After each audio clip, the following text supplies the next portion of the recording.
नमस्कार, मैं बैजू कुमार। आप देख रहे हैं आरए न्यूज़ और आज हमारे साथ पूर्व एमएलसी रामबली चंद्रवंशी जी हैं, जो पूर्व आरजेडी के नेता थे और आज जन स्वराज के नेता हैं। इनसे बात करेंगे वन नेशन और वन एज पे, और माँ बहन जो योजना तेजस्वी जी ने लाया है उस पर हम बात करेंगे। सर, इस वन नेशन और वन इलेक्शन पे क्या कहेंगे? देखिए, वन नेशन वन इलेक्शन बात कहने में अच्छी लगती है, लेकिन और सिद्धांत तौर पर मैं भी इसको सहमत हूँ। लेकिन भारतीय जनता पार्टी जिस हड़बड़ी में इसको बिना लोगों से राय किए हुए, बिना कोई जनमत संग्रह का और ना ही कोई सर्वदलीय बैठक में सबके विचार सुनने बिना यह जल्दीबाजी में कैबिनेट से पास करा लिया और उसके बाद लोकसभा के सदनों से भी बिल के रूप में आने वाला है।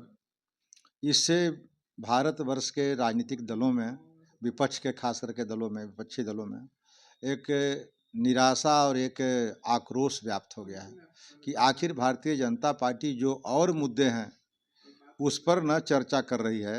जैसे लोग कह रहे हैं कि वन नेशन वन एजुकेशन भी होना चाहिए था, मतलब सबकी शिक्षा एक समान होनी चाहिए थी।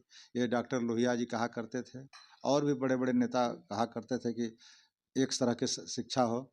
तो एक तरह की शिक्षा आखिर क्यों नहीं हो पा रही है? खाली इलेक्शन कराने से तो नहीं होगा। फिर इलेक्शन कराने में जो कठिनाइयाँ थी एक साथ है, खास करके उन प्रदेशों में जो आज से 6 महीना पहले साल भर चुनाव हो गए हैं, उनकी सरकारें बन गई है और अभी चुनाव में अगर जाएंगे तो हो सकता है कि उनकी सरकारें नहीं बने, तो एक तरह से मैंडेट का भी विरोध हुआ, जनादेश का भी।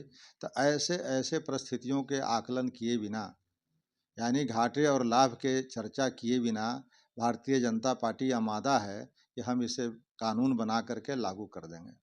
तो लागू कर देंगे इसका मतलब क्या हुआ? एक तंत्र, राजतंत्र के तरह ये काम कर रही है सरकार। अब चाहिए प्रजातंत्र। प्रजातंत्र में जनता सर्वोपरि होती है और आपको जो बहुमत मिला है वही बहुमत से सिर्फ बात नहीं बनती है। भारतवर्ष के जो आबादी है, जो फ्रेंचाइजी में, जो व्यक्स मताधिकार में जो आपको संख्या है, उन संख्याओं को ध्यान में रखते हुए जब आप एक बढ़िया काम करने जा रहे हैं तो पारदर्शी होइए। पारदर्शी होने के बाद जो काम होंगे सफल, वो जनता के हित में होंगे। लेकिन भारतीय जनता पार्टी जो है उस तरह से काम नहीं कर रही। यह माँ बहन योजनाएं जो है, जो बिहार के बाहर, जो झारखंड में या महाराष्ट्र में जो योजनाएं लाई गई, कहीं उसका कॉपी तो नहीं किया गया? हाँ, निश्चित रूप से ये तो साफ दिख रहा है कि बगल के प्रदेश में मैया योजना चलाए थे हेमंत सोरेन जी ने, उसका लाभ मिला। तो उसका लाभ के पीछे और भी फैक्टर थे, लेकिन राजनीतिक दलों को लग रहा है कि सिर्फ इसी योजना के कारण हेमंत सोरेन जी सत्ता में आ गए, इसलिए एक प्रतिस्पर्धा, एक होड़ लग गई घोषणा करने का। उसका सबसे पहले देखा देखी नीतीश कुमार जी ने किया। नीतीश कुमार जी नकल करने में सबसे आगे हैं और उन्होंने क्या किया, निकाल दिया कि महिला संवाद यात्रा।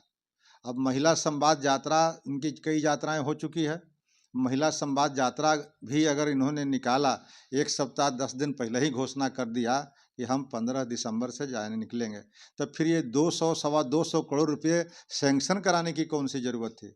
इसका मतलब फिर कहीं न कहीं महिला संवाद यात्रा के आड़ में महिलाओं के बीच में पैसों के नाम पर बंदरबाट करने की, वोट को ठीक करने की इन्होंने कुत्सित प्रयास किया।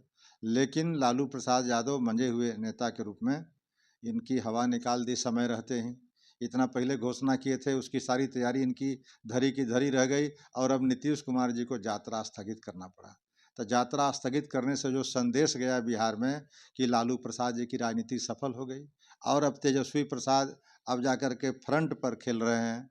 अब उन्होंने अपनी योजना माई बहन योजना शुरू कर दिया। तो इस तरह के प्रतिस्पर्धा में आज तेजस्वी प्रसाद आगे बढ़ते दिख रहे हैं। तेजस्वी यादव ने पिछले चुनाव में 10 लाख की नौकरियों की जो बात कही थी, वो भी आज नहीं पूरी हुई। क्या भूपेंद्र यादव ने कल बोला कि क्या तेजस्वी यादव अपना घर बेचकर देंगे, तो क्या सरकार की जो खजाने हैं उस पे क्या कहेंगे?